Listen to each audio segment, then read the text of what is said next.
Hi viewers, this is me Rabaha Imran and you are watching my YouTube channel. Viewers, आज हमें India से join किया है संजय दीक्षित जी ने। सर, बहुत शुक्रिया हमारे व्यूवर्स के लिए आपने टाइम निकाला। नमस्ते, आपका बहुत बहुत धन्यवाद, थैंक यू। सर, आपका चैनल मैं देखती रहती हूँ, बहुत अच्छा काम कर रहे हैं और बड़ा ही ज़बरदस्त आपके एनालिसिस होते हैं। तो सर, मेरा आज का जो प्रोग्राम का बेसिकली टॉपिक है वो इंडिया पाकिस्तान के रिलेशंस के हवाले से है और जो सर्कमस्टांसेस दोनों कंट्रीज़ के दरमियान जो चल रहे हैं, 1947 से काफ़ी रंजिशें चल रही हैं और उस बीच काफ़ी ट्रेड भी बंद कर दी गई, आना जाना भी बंद कर दिया गया। हालांकि आवाम जो है वो तो मिलना चाहती है और मेरा जो बेसिकली जो चैनल है वो भी चाहती हूँ कि मतलब पॉजिटिविटी स्प्रेड हो सके दोनों कंट्रीज के दरमियान। तो सबसे पहले आपको पता होगा कि यहाँ पर पाकिस्तान में अलहमरा में यहाँ पर लाहौर के अलहमरा में एक फेस्ट चल रहा है फैज़ अहमद फैज़ का, जिसमें इंडिया के जो है राइटर आए हुए हैं। क्या कहना चाहेंगे जिसपे इंडियन यूट्यूबर्स भी ये कह रहे हैं कि आप उधर ही रह लें, क्या कहेंगे आप इस बारे में? कौन राइटर आए हुए हैं, कौन साहब? जावेद अख्तर साहब। अच्छा, जावेद अख्तर साहब, हमारे जावेद चीचा जी, उनको हम जावेद चीचा बोलते हैं। वो तो अजीब ही किस्म की शख्सियत है। उनकी जब मर्जी होती है तब वो एथीस्ट बन जाते हैं, उनकी जब मर्जी होती है तब वो मोमिन बन जाते हैं। जैसी मर्जी होती है वैसा काम कर लेते हैं। जब मर्जी होती है तब हम कहने लगते हैं कि साहब कि हमारे तो जो अब्बा जान, क्या हमारे दादा जान के दादा जान हुजूर जो थे वो तो अल्लामा थे और अल्लामा होके उन्होंने जो है वो जंग लड़ी थी। फिर कभी मजाक उड़ाने लगेंगे वीर सावरकर का, फिर कभी जो है वो वैसे तो कहेंगे कि मैं एथीस्ट हूँ। पहले शादी कर लेंगे एक पारसी महिला से और उसके बाद फिर उसी शादी के रहते हुए ही इस्लामी बन के दूसरी शादी कर लेंगे। तलाक नहीं हुआ, दूसरी शादी कर ली। तो दूसरी शादी वैसे तो हो नहीं सकती क्योंकि स्पेशल मैरिज एक्ट से आपने एक शादी कर ली है तो अपने आप को इस्लामी डिक्लेयर कर दिया। शबाना आज़मी जो उनकी बेगम है, वो इस्मत चुगताई जी की मुँह बोली बेटी थी। इस्मत चुगताई जी का जब जनाजा उठता है तो उसमें जाते नहीं है। क्यों? क्योंकि इस्मत चुगताई जी ने कह दिया कि भाई देखो ऐसा है कि मेरे को दफन न किया जाए, मेरे को तो इलेक्ट्रिक क्रेमेटोरियम में जलाया जाए। तो इसलिए है ये सारा का सारा जो हमारा बॉलीवुड है, जिसको हम उर्दू वुड कहते हैं, ये पूरा का पूरा जो है लाहौर से उठ के बम्बई पहुंच गया था 1947 में। तो उसमें उसका एक भी शख्स नहीं जाता। वैसे अपने आप को कहते हैं कि साहब कि हम बड़े खुले दिल के लोग हैं, लेकिन जब इस तरह की बात होती है तब सारे इस्लामी हो जाते हैं। तो ये जो ढोंग पाखंड करने वाले हैं, ढकोसले करने वाले जो लोग हैं, उनका सरगना है आपका जावेद अख्तर। तो इसलिए ये लोग कह रहे हैं कि उधर ही रह जाओ, तो मेरे ख्याल से दुरुस्त ही कह रहे हैं। और वैसे यहाँ भी रह के तो क्या उखाड़ देंगे, उनके दम का कुछ है नहीं, क्योंकि हमने उनका तिलिस्म ख़त्म कर दिया है, ख़ास तौर से जयपुर डायलॉग्स ने। अगर जयपुर डायलॉग्स में आप जावेद चीचा के आर्टिकल्स उनके ऊपर जो लिखे गए हैं वो देख लें, तो आप पाएंगे कि उनकी जो जो भी उन्होंने झूठ का मुलम्मा चढ़ा के अपनी जो कुछ भी प्रतिष्ठा, अपनी शोहरत जो बनाई थी, वो तार-तार कर दी गई है। तो अब ये लोग यदि कह रहे हैं कि उधर रह जाए तो ठीक है, मेरे ख़्याल से अगर पाकिस्तान वाले उनको चाहते हो तो रख लें। मुझे कोई दिक्कत नहीं है। लेकिन वो बेसिकली अब मैटर नहीं करते हैं, वो उधर रहे या इधर रहे। He is इमैटेरियल, he is irrelevant. सही हो गया। तो सर, आप पाकिस्तान के रिलेशंस को कैसे देख रहे हैं? क्या कहना चाहेंगे? 75 ईयर्स गुजर चुके हैं और कोई बेहतरी के सूरत हाल नहीं है। तो आप क्या डिस्क्राइब करते हैं दोनों वतन की दोस्ती को और या लाइक कंट्रोवर्सी जो चलती रहती है उस बारे में क्या कहेंगे आप? तो दोस्ती तो अब जब पाकिस्तान बनाया गया था, पाकिस्तान का जो रेजोल्यूशन लिया गया था 23 मार्च 1940 को, 23 मार्च आने वाली है, आपका पाकिस्तान डे मनाया जाता है उस दिन। तो उसमें साफ साफ कहा गया था कि भाई ये तो दो, न केवल दो कौमें हैं, बराबर कौमें हैं, एक साथ रह नहीं सकती। ये आपका नज़रिया है पाकिस्तान, जो आपकी फ़ौज जो है वो उठा के चलती है, जिसका परचम उसका साफ साफ कहता है कि भाई हिंदू हमारा दुश्मन है, हम इस्लामी मुल्क हैं। तो इसलिए आप कहते हैं और आपके दीन में लिखा हुआ है कि जो अल्लाह को मानता नहीं वो अल्लाह का दुश्मन है, इसलिए बाकी सबका दुश्मन है। इसलिए आपकी फ़ौज जो है वो अपना मोटो लेके चलती है, वो कहती है कि साहब कि ईमान, तक़वा, जिहाद फ़ी सबीलिल्लाह उसका मोटो है। तो जिसके इस तरह के मोटो हों, जो यहूद हनूद को दुश्मन मान के चले, हर वक़्त यही कह रहे थे कि साहब दुश्मन मुल्क है, दुश्मन मुल्क है, दुश्मन मुल्क है। अब ऑफ़िशियली तो हमारे यहाँ तो कोई ऐसा है नहीं कि साहब हम किसी को दुश्मन मानते हो। जब तक we are not at war तो देयर इज़ नो दुश्मन, देयर इज़ नो एनिमी। हमारे कॉन्स्टिट्यूशन में तो इस तरह की कोई बात है नहीं, आपके कॉन्स्टिट्यूशन में है। तो जब आप दुश्मन मान के चल रहे हैं किसी दूसरे को, तो उससे उम्मीद क्यों रखते हैं कि साहब कि आप तो कहते रहेंगे नहीं तुम हमारे दुश्मन हो। हम कहते हैं कि नहीं हुज़ूर, आप हमसे दुश्मनी माने तो क्या हुआ? हम तो आपको दोस्ती मानते हैं। सॉरी, ऐसा नहीं होता है। दोस्ती दोनों तरफ से होती है। तो पूरा का पूरा जो निज़ाम है पाकिस्तान का, वो भारत को दुश्मन मानता है और उसके बाद फिर कहता है कि साहब हमसे रिलेशंस भी रखो। यानी कि डब्ल्यूटीओ के जो रेगुलेशंस थे, उसमें एक एमएफएन, मोस्ट फेवर्ड नेशन का एक क्लॉज़ होता था। तो डब्ल्यूटीओ को जिसने जिसने भी साइन किया, पाकिस्तान ने भी साइन किया, इंडिया ने भी साइन किया। तो जो उसके जो सिग्नेटरी थे वो आपस में एक दूसरे को उनको मोस्ट फेवर्ड नेशन का दर्जा देना था, भारत ने दे दिया क्योंकि भारत ने एक मल्टीलैटरल एग्रीमेंट साइन किया था और भारत जो है वो रूल ऑफ लॉ में विश्वास रखता है। तो उसने आपको एमएफएन का दर्जा दे दिया, आपने नहीं दिया। Not that it made any difference, हमें कोई उससे फर्क नहीं पड़ता था क्योंकि आज भी जो भारत और पाकिस्तान की ट्रेड है वो है ही कितनी सी। हम तो आपके यहाँ से कुछ लेते नहीं, पहले हम मेवे लेते थे, बाद में आप लोगों ने कुछ उल्टा-पुल्टा किया तो फिर हम डायरेक्ट लेने लगे अफ़गानिस्तान से। तो अब अफ़गानिस्तान से जो मेवे आते हैं वो डायरेक्ट आ जाते हैं, अब तो चाबहार के थ्रू आ जाते हैं। तो उसमें से भी पाकिस्तान जो है वो अपने आप अलग हो गया। तो हम क्या ले सकते हैं? We have absolutely nothing to take from Pakistan. दोस्ती दोनों तरफ से होती है, एक बात। जो मोस्ट इम्पोर्टेंट बात है। उसके बाद और भी होती है कि दोस्ती जो है आपके जो सारा का सारा जो एक वो सुप्रीमेसी कॉम्प्लेक्स चलता रहता है। उस सुप्रीमेसी कॉम्प्लेक्स में हम जंगजू कौम हैं, जंगजू कौम इस तरह की जो सुप्रीमेसिस्ट बातचीत चलती रहती है। तो ऐसे में कौन दोस्ती करेगा आपसे, ये बताइए? अफ़गानिस्तान तक तो दोस्ती करना नहीं चाहता आपसे। तो भारत क्यों दोस्ती करना चाहेगा?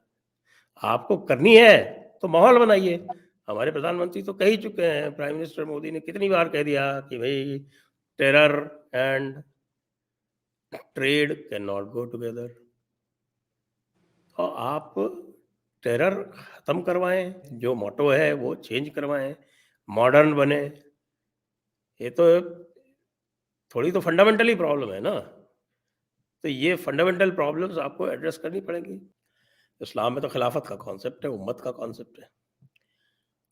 तो या तो आप उम्मत बने, उम्मत कोई बनना नहीं चाहता क्योंकि जो अरब कंट्रीज़ हैं वो अपने आप को आपसे सुपीरियर मानती है, तो वो आपको गुलाम की तरह ही ट्रीट करती हैं। अच्छा, और चूँकि आप उनके पास जाते रहते हैं और उनसे माँगते रहते हैं, तो वो उनकी जो इमेज है आपकी, वो रीइन्फोर्स होती रहती है। दूसरी बात, अगर खिलाफत ही बनानी है तो फिर वो उस हिसाब से जब पार्टीशन के टाइम पर जब ये पूरा मूवमेंट चला था, तब जिन्ना साहब जो थे वो अलग-अलग लोगों को अलग-अलग चूरन दिया करते थे। अंग्रेज़ों को कहते थे कि साहब कि हम डेमोक्रेसी बनेंगे और ये जितने सारे कि आपके ये मुल्ला मौलाना पीर थे, उनको कहते थे कि हम बिल्कुल इस्लामी निज़ाम चलाएँगे। यहाँ तक कि जो इलेक्शन हुए थे 1945 में और 46 में, उसमें ये जो ऑल इंडिया सुन्नी कॉन्फ्रेंस हुआ करती थी बरेलवियों की, उन्होंने पूरा सपोर्ट किया था। मास सपोर्ट तो पूरा का पूरा मोहम्मद अली जिन्ना को तो बरेलवियों से ही मिला था। देवबंद में तो जो बड़ा धड़ा था वो उनके खिलाफ था। एक खाली शबीर अहमद उस्मानी इनके साथ आए थे, बाकी सब इनके मुखालफत कर रहे थे। आपके अबुल अला मौदूदी जमात इस्लामी वाले, वो भी इनकी मुखालफत कर रहे थे। तो ये जो बरेली है, बरेलवी, जो कि सुन्नी मेजॉरिटी थी, उस वक्त भी 80% से ऊपर थी, आज भी लगभग 80% होगी। पाकिस्तान में, भारत में, दोनों में एक जैसी स्थिति है। तो इन्होंने, नईमुद्दीन मुरादाबादी वगैरह ने एक वो 11 पॉइंट चार्टर बनाया था। आपने अगर मेरी किताब पढ़ी हो, I don't know whether you have read it, unbreaking India करके मेरी एक किताब है, उसमें ये सारी चीज़ें जो हैं वो बिल्कुल सिलसिलेवार बताई गई। तो वो 11 पॉइंट चार्टर बनाया था, उसमें ये कहा था कि साथ शरीयत का निज़ाम होगा, एक अमीर होगा, वो अमीर जो है वो प्राइम मिनिस्टर चुनेगा, वो शूरा होगी वो प्राइम मिनिस्टर चुनेगी, बिल्कुल जैसे आजकल कुछ ईरान में जिस तरह का निज़ाम है उस तरह का, कि एक सुप्रीम लीडर होगा, और वो सुप्रीम लीडर जो है वो अहले सुन्नत यानी कि इनका बरेलवी वालों का होगा और वो जो है वो प्राइम मिनिस्टर चुनेगा और उस हिसाब से निज़ाम चलेगा। तो ये वाली अगर आप सिस्टम ले आएँ और साद रिज़वी को बना दें अमीर और बाकी सारा काम उनके हाथ में दे दें, तब तो फिर भी चल सकता है पाकिस्तान। ये जो कॉन्फ्लिक्टिंग आइडियोलॉजी है कि साहब की एक तरफ तो आप तो कह रहे हैं कि साहब की हम मॉडर्न नेशन है, रिपब्लिक है, और दूसरी तरफ हम अब इस्लामिक नेशन है। तो ये फंडामेंटल कॉन्ट्रडिक्शन है पाकिस्तान में। तो पाकिस्तान को यदि कुछ आगे बढ़ना है तो उसको ये फंडामेंटल कॉन्ट्रडिक्शन रिजॉल्व करना पड़ेगा। कि या तो आप खिलाफत बना लो, तो खिलाफत बना लो और अमीर मुकम्मल कर लें, जैसे कि अरब कंट्रीज़ में है। अरब कंट्रीज़ में अमीर मुकम्मल हैं तो वो अच्छी तरह से भारत से जो है वो ताल्लुकात रखते हैं। आप देखिए अरब देशों से भारत के जो ताल्लुकात हैं वो बहुत अच्छे हैं, ख़ास तौर से सऊदी अरब से और आपके अमीरात से, इनसे तो बहुत ही अच्छे ताल्लुकात हैं। थोड़ा क़तर जो है वो ऊँचा-नीचा करता रहता है, वो क़तर को छोड़ के बाकी सबसे अच्छे हैं। क़तर में भी कोई ख़राब नहीं है, बस ठीक है, वो न्यूट्रल से है। प्रॉब्लम कहाँ है? मतलब अफ़गानिस्तान से भी इतने ख़राब नहीं है जितने पाकिस्तान से। क्यों? क्योंकि पाकिस्तान ही उछल-कूद करता रहता है। कश्मीर चाहिए हमको, अरे भई तुम कश्मीर लेके क्या करोगे? खुद का कश्मीर तो सँभाल लो। वहाँ पर जो है वो फ़ैमिन के हालात हो रहे हैं आज के डेट में। ना वहाँ बिजली है, ना पानी है, ना वहाँ आटा है, ना वहाँ दाल है, ना चावल है, ना गैस है, ना पेट्रोल है, लोग भूखों मर रहे हैं। उसको सँभाला नहीं जाता, कश्मीर चाहिए हमें दूसरा वाला जो खुशहाल है, वो वाला चाहिए। क्यों? उसको भी बर्बाद करना है।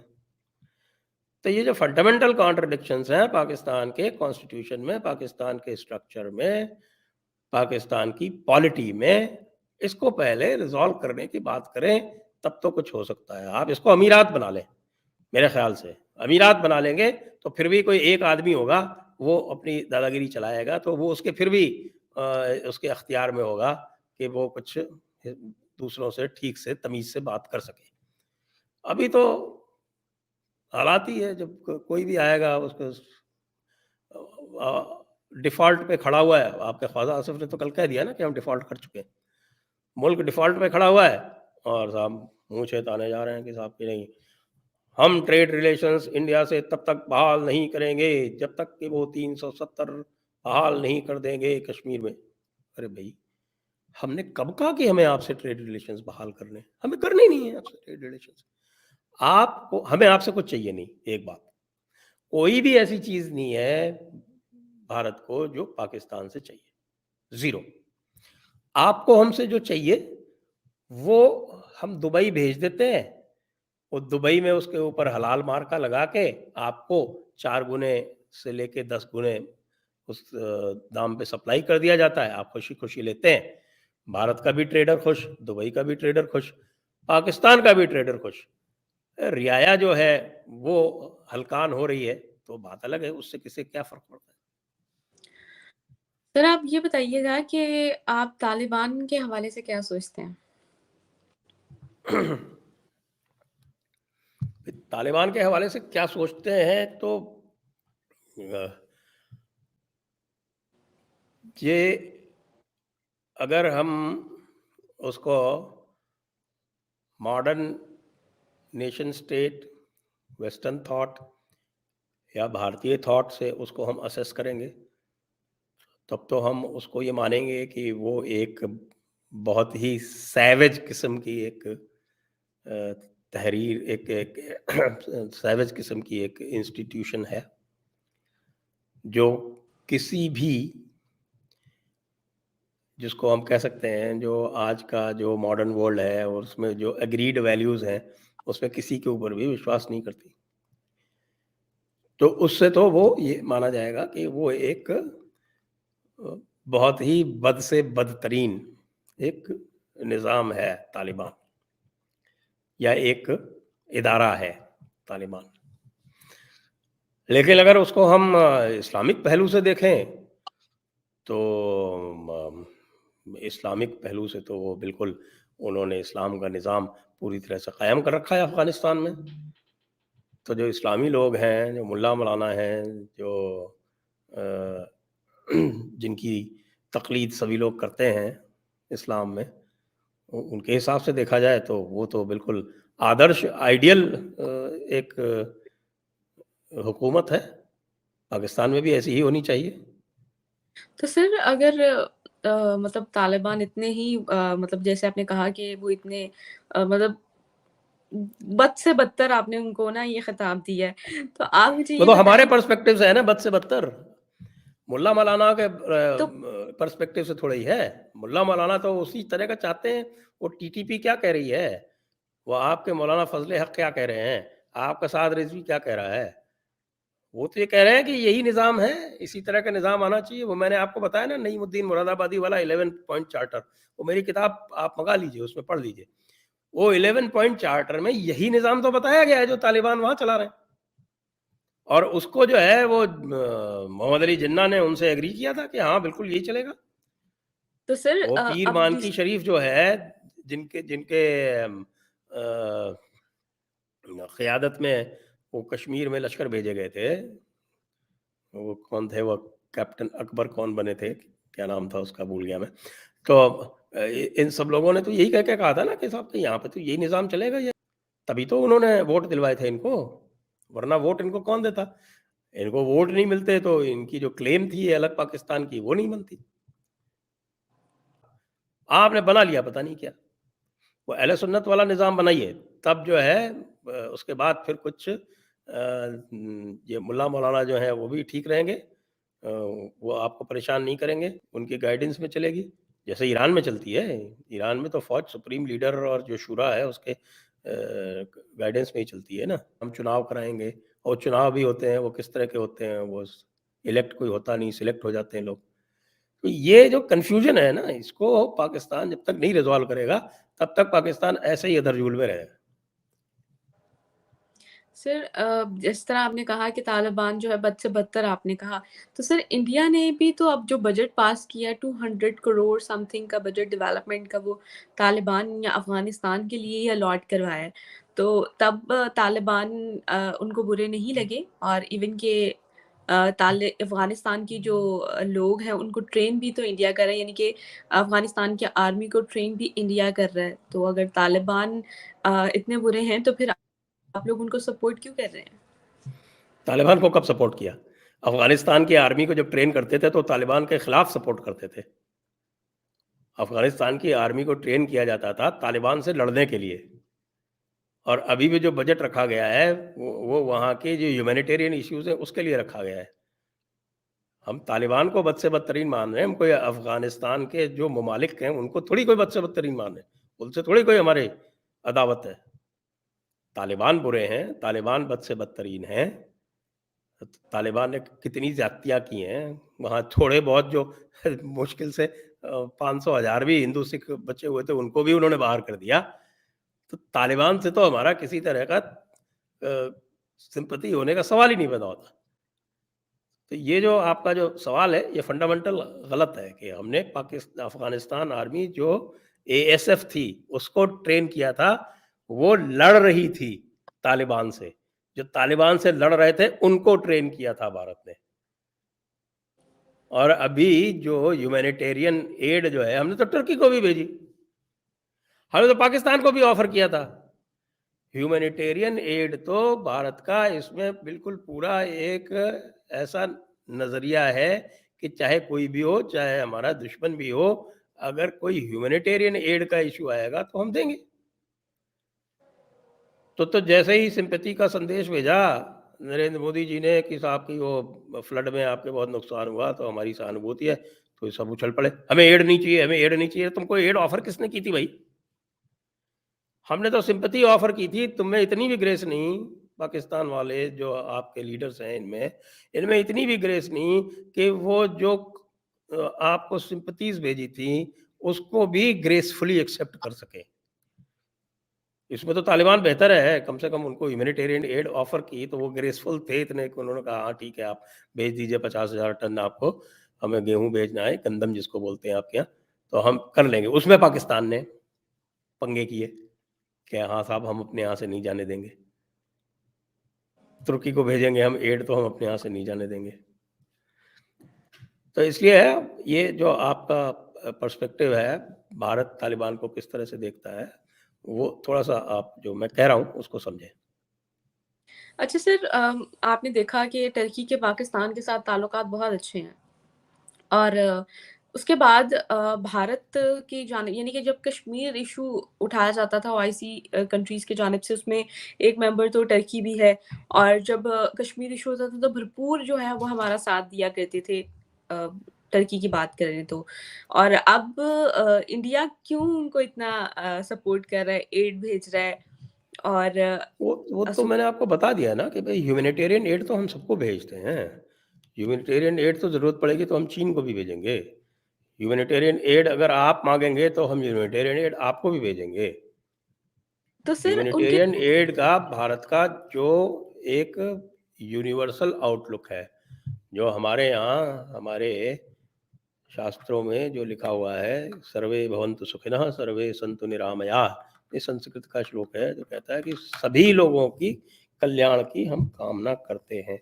तो वो तो हमारा एक बेसिक फंडामेंटल है, जो हमारी एक बेसिक एटीट्यूड है, तो वो तो हम सबके साथ करते हैं।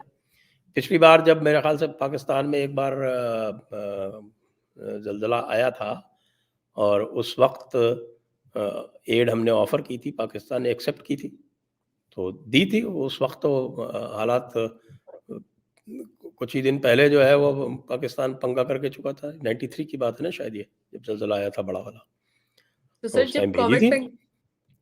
जी, जी। कोविड पैंडेमिक में भी पाकिस्तान ने भी इंडिया की हेल्प करने के लिए जो ईदी की बसेस वगैरह का था, उसमें पाकिस्तान ने भी भरपूर दोस्ती बहाल करने की कोशिश की थी एक तरह से। पाकिस्तान के पास ऐसा कुछ था नहीं जो भारत को हेल्प कर सके। I am sorry. पाकिस्तान के पास ना तो टेक्नोलॉजी है कोविड की, भारत के पास वैक्सीन्स हैं, पाकिस्तान के पास क्या है? पाकिस्तान तो सब चीज़ बाहर से लाता है, वो भी चीनी वैक्सीन लेके आता है, चीनी माल लेके आता है, चीनी माल हमको चाहिए नहीं। तो सर हेल्प तो एक कदम तो आगे बढ़ाया था, ईदी की कार्ड्स वो सोशल मीडिया पे जो वीडियो वायरल हुई थी, आप उस बारे में क्या कहेंगे कि जब ऑक्सीजन की कमी हो गई थी इंडिया में, एक टाइम था। मैं ये मानती हूँ कि कोविड पैंडेमिक की जो वैक्सीन थी वो इंडिया ने बड़ा अच्छा जो है उसको एक बनाया भी और मेड इन इंडिया के प्रोसेस से, और जिस तरह उन्होंने अपने मुल्क की जो है ये प्रॉब्लम्स को दूर किया, बल्कि अदर कंट्रीज़ की प्रॉब्लम्स को भी काफ़ी उन्होंने रिज़ॉल्व किया। तो उससे पहले जब सिचुएशन थी उन्होंने हैंडल तो कर ली, लेकिन जब सिचुएशन इस तरह चल रही थी ऑक्सीजन की कमी और सोशल मीडिया पे जो चीज़ें वायरल हुई, तो उस पे पाकिस्तान ने भी एक कदम बढ़ाया था कि ईदी की वो जो बसेस थी पहुँचाने की कोशिश की थी। तो उस बारे में आप क्या कहेंगे? भाई ये ईदी की कितनी बसेस हैं? ईदी एक प्राइवेट इंस्टीट्यूशन है, उसकी बसेस से भारत क्या हासिल कर लेता? मेरे तो ये ध्यान में भी नहीं है कि हमें जो रिक्वायरमेंट थी उसका वो अगर कोई था भी तो इट वाज़न्ट 0.0000001%। हमारी रिक्वायरमेंट सिंगापुर ने पूरी कर दी। हमने तो ताइवान से ले लिया, बाकी जगह से ले लिया, चाइना से भी इम्पोर्ट कर लिया। तो हमने अपना मैटर सॉल्व कर लिया। और उसमें जो कुछ भी आप बता रही हैं, मेरी तो नज़र से गुज़रा नहीं अव्वल।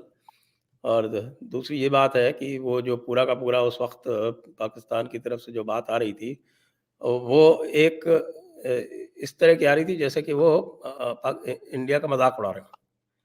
तो वो पाकिस्तान की अब क्या कहूँ मैं आपका गेस्ट हूँ तो मैं ऐसी बात नहीं कहूँगा जिससे आपके आपके दर्शकों को प्रॉब्लम आ सर इवन कि आप टर्की की जानिब से भी इंडिया और टर्की के रिलेशन भी अच्छे होते जा रहे हैं, वहाँ की आवाम जो है बड़ा एप्रिशिएट कर रही है जो सोशल मीडिया पे हम नहीं, वो चीज़ें तो देख रहे ठीक है, मैं एक बात इसमें आपको ऐड कर दूँ। हमने जो टर्की को एड भेजी थी, वो इसलिए नहीं भेजी थी कि हमारे उनके रिलेशंस जो हैं वो सुधर जाएँगे। ये अलग बात है कि वो ग्रेसफुल लोग हैं, वो इसको एक्नॉलेज कर रहे हैं। तो वो उनके हिसाब से उनके जानिब से एक अच्छा जेस्चर है। लेकिन जो एड भेजी गई थी, जैसे अफ़गानिस्तान में भी एड भेजी गई, तो इसलिए नहीं भेजी गई कि साहब कि अफ़गानिस्तान से कोई हमारे रिलेशन सुधर जाएँगे। वो इसलिए भेजी गई कि हमारा ये कॉल है, हमारा एक पूरी दुनिया के लिए एक ऑफ़र है खुला कि भई जहाँ कहीं भी कोई डिज़ास्टर होगा, कोई दिक्कत होगी, वहाँ ह्यूमैनिटेरियन एड हम आगे बढ़ के देंगे। तो ये इस लिहाज से देते हैं, इससे नहीं कि साहब कि इससे कोई हम रिलेशंस बाय कर लेंगे। ये बिल्कुल इसमें किसी भी तरह की तिजारत का कोई भी आप ये सोचिए कि वो सोच नहीं रहता है। सही हो गया। सर बहुत शुक्रिया हमारे व्यूअर्स के लिए आपने टाइम निकाला, और व्यूअर्स आप लोगों का भी शुक्रिया कि आपने इस सेगमेंट को एंड तक देखा। अपनी राय का इज़हार नीचे कमेंट सेक्शन में ज़रूर कीजिएगा। हमें दें इजाज़त। Thank you so much.